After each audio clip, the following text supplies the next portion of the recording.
I'm gonna get started on the barbecue sauce for the chicken thighs. So a little bit of canola oil I'm gonna heat up. Then you get an onion sauteing. I have, oh gosh, some of the girls that were in the wardrobe department. Cindy is coming over from craft services. One of our prop girls, Holly, is coming over. Assistants, writers, they're all coming over. I'm so excited. While those soften, I'll get my garlic chopped up.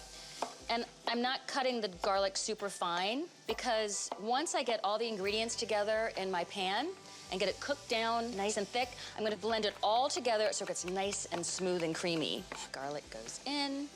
Oh, I'm adding a little spice, by the way, with a Fresno chili. So a Fresno chili is just a little milder than a jalapeno.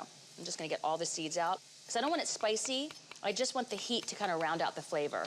So the Fresno goes in, just taking the rawness out of the pepper and the onions and the garlic. Let's get a little salt and pepper on there. So now I'm just gonna start layering in the flavors. And I always love different flavored jams. I love apricot jam. So I'm just gonna let the jam melt down.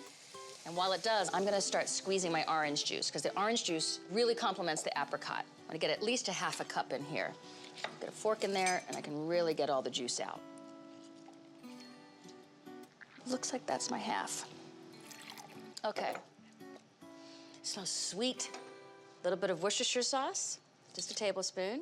Then some apple cider vinegar, a quarter cup, and that's because I really like to add a little bit of tang. So let's get a couple tablespoons of mustard in here. This is gonna add a little bit of a bite and a tang, and then a half a cup of ketchup.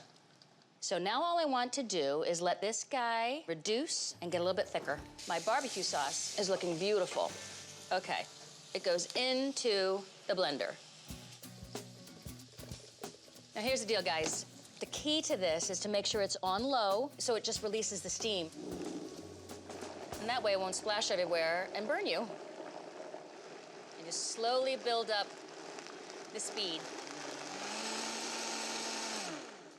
So I've got a lot of chicken thighs here, and what's the easiest way to cook them so you're not spending a lot of time on the grill or frying them or whatever? Put them on a sheet tray and put them in the oven. I'm gonna make a little seasoned mixture to go on top. So I get a teaspoon of pepper in here, 2 teaspoons of smoked paprika, which is gonna go so great with the barbecue sauce, and then a tablespoon of salt, and I'll mix that all together. Now before I season my chicken thighs, I'm gonna get them on 2 big sheet pans.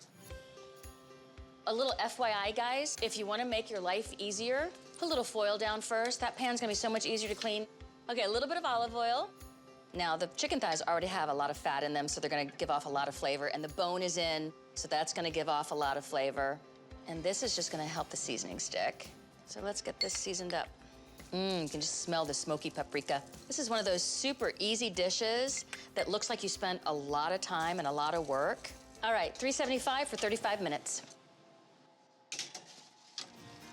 Yeah, these guys look beautiful. You can see how the paprika has really crisped up all over the chicken skin. I wanna get a little bit of the barbecue sauce out for dipping, and then the rest I'm gonna slather all over the chicken thighs. And then as soon as this hits the heat and the broiler, it's all gonna caramelize up right over the skin of the chicken thighs. These guys are gonna be tasty. Okay, next batch. All right. So these go back in the oven under the broiler until they're nice and caramelized. So the chicken looks exquisite. See how it caramelized on the top? How beautiful it looks?